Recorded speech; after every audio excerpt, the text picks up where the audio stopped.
निलेश मेश्राम मृत प्रकरणी निलंबित करण्यात आलेल्या पोलीस कर्मचाऱ्यांना अटक करा आणि त्या आरोपींवर अॅट्रॉसिटी ऍक्ट अंतर्गत कारवाई करावी अशी मागणी श्रमिक पत्रकार भवनमध्ये आयोजित पत्रकार परिषदेत मृतक निलेश मेश्रामच्या आईने केली आहे। 14 एप्रिल 2024 रोजी डॉक्टर बाबासाहेब आंबेडकर यांच्या जयंतीनिमित्त निघालेल्या रॅलीमध्ये मृतक नितेश मेश्राम आणि तत्कालीन पोलीस कर्मचारी यांच्या शाब्दिक वाद झाला होता। त्यामुळे पोलीस कर्मचाऱ्यांनी सरकारी कामात अडथळा आणला होता, म्हणून नितेश मेश्राम यांच्यावर गुन्हा दाखल केला होता।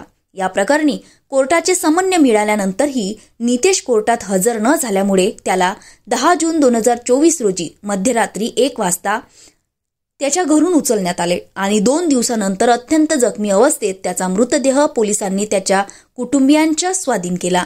या प्रकरणी पोलिसांनी कोर्टात स्पष्टीकरणात सांगितले की पोलिसांच्या वाहनातून उतरता उतरता पाय घसरून नितेश खाली पडला आणि त्यात जखमी होऊन त्याचा मृत्यू झाला असे स्पष्टीकरण न्यायालयात देण्यात आले। परंतु मृतदेहाची अवस्था बघता त्याचा घातपात झाला। पोलिसांनी त्याला मारहाण केली, त्या मारहाणीत त्याचा मृत्यू झाला।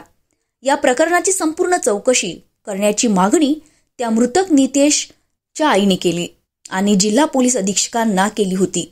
त्या प्रकरणी चांदूर रेल्वे पोलीस स्टेशनचे 8 पोलीस कर्मचारी निलंबित करण्यात आले आहे।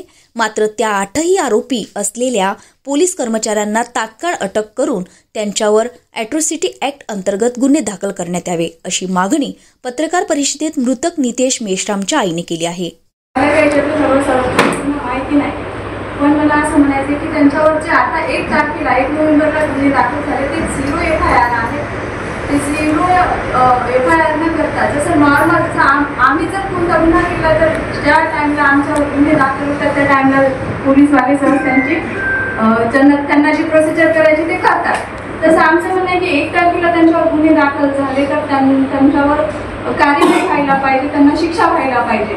आणि दुसरी मागणी आमची अशी की त्यांच्यावर अॅट्रॉसिटी लागू झाली पाहिजे, जेणेकरून माझ्या भावाला न्याय मिळेल। जे झालं ते झालं, परत तेच ते सांगण्यात आले नाही। पण मेश्राम सरांनी जे आम्हाला इथपर्यंत आणून सोडलं त्याच्या समोरची प्रोसिजर चांगल्या पद्धतीनं झाली पाहिजे आणि अॅट्रॉसिटी त्यांच्यावर लागू झाली पाहिजे। त्यांच्यावर कुणाचे जे गुन्हे झाले त्याची तामील अंमलबजावणी उच्च वरिष्ठ अधिकाऱ्यांनी केली पाहिजे। अटक व्हायला पाहिजे असं वाटतं का तुम्हाला? अटक व्हायला पाहिजे। आज 1 तारखेला त्यांच्यावर गुन्हे दाखल झालेले आहेत। आज 12 तारीख आहे, अजूनही कशातच काही नाही।